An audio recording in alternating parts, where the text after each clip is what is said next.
So now when you start to get, going to these boxing classes and everything, and you had this dream, right, to fight professionally, explain the learning curve or how that progressed.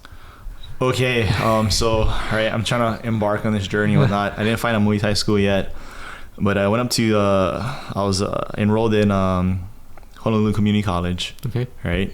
Just kind of get started there, get something going and whatnot. Found a part-time job. And part-time job, what was I doing? I think I was washing dishes. Okay. I was washing dishes in a restaurant in Waikiki. Okay. Yeah, so humble times. Yeah. Paying rent and everything. Yeah. And I found that UH in the athletic complex, they had different martial arts kind of going on the weekends over there and whatnot. Mm-hmm. And what I found was like Taekwondo.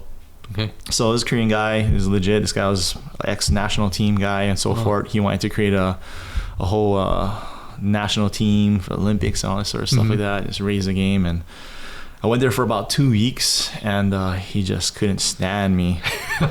He just would he'd walk past me when I kicked the pad, and just with like disgust, he would say, "You kick like a kickboxer." Okay. I was like, man, I was trying my best, I'm trying here, man. Like, and then 2 weeks later, a buddy of mine had found Muay Thai. Okay. And just so happens it was in the studio right across the way at a similar time. I was like, how did he find this? He didn't even tell me. Yeah. So I was like, man, I'm gonna skip Taekwondo one day. I'm gonna go over there. Okay. I went over there. That was it. Done. Sold. Done. Yeah. I met a good buddy of mine who became a good buddy of mine, like a brother to me. My first mentor was this guy, Greg Wong. Okay. And he had this disposition about him where he was, he looked very formidable when you looked at him. He was just all quads and shoulders and whatnot, just Muay Thai machine, you know. But he had this really kind disposition about him. And so I got into training and so forth and whatnot, and I was kind of in awe because my understanding of martial arts and training to fight and whatnot, it really shook that perspective up, because Greg was an animal, just an absolute beast. I mean, the power and the kicks and the savagery, just how vicious you hit the pads. And even in sparring, the level of contact was really hard. And but the innocence and the genuine kindness about it, there was no meanness behind it. It was genuinely trying to help each other get better and whatnot. There wasn't a locker room kind of like macho-ness to it whatsoever. It was very cerebral, and this guy just blew my mind. I'd go with him to our to the parent camp over in Kalihi, and the room was like, it was all Kepo Lane. Okay. It was this tin roof, beat down warehouse sort of thing. It's homeless all around and everything like that. And you go there, you're like, wow, this is so hardcore, man. Just guys with tattoos on their heads. This one guy, Brian, had his whole long ponytail, like he was like Tongpo, kicking this solid sandbag against the wall, the room shaking, boom, boom, and whatnot.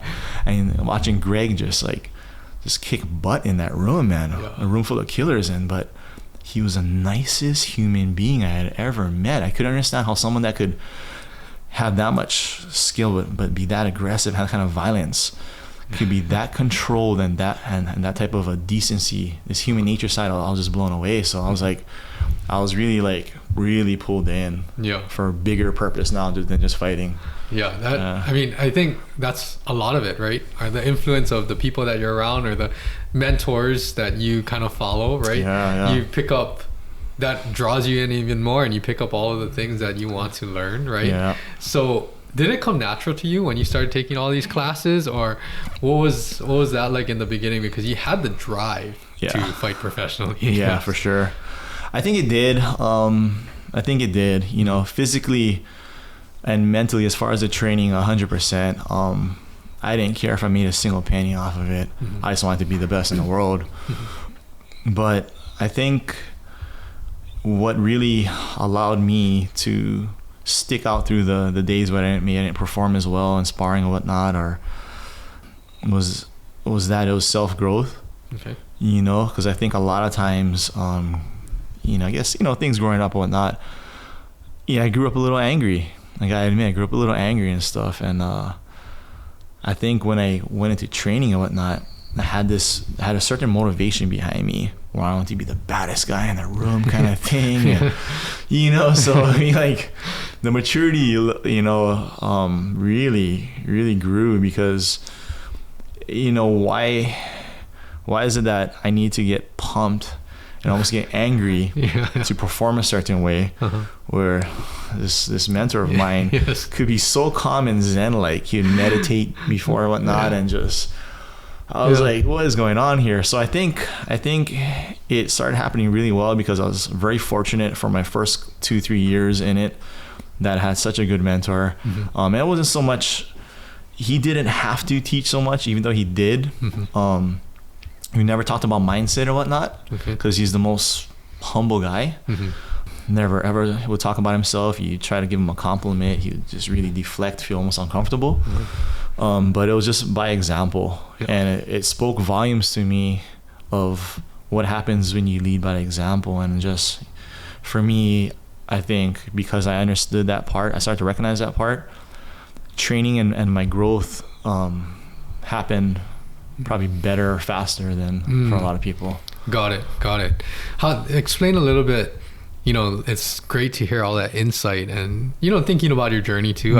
I think it helps you as a coach now tremendously. But explain a little bit about, you know, the time commitment, what your training schedule was like, how long were you in the gym, you know, and all of that, because I'm sure you sacrificed a lot, dedicated a lot of time to also grow really fast. Yeah, so the first thing that happened was that everything that I did before, I basically almost stopped doing. You know, I was in the water a lot. That pretty much stopped happening. All the other activities, I would play pickup games and basketball and stuff like that. That was done.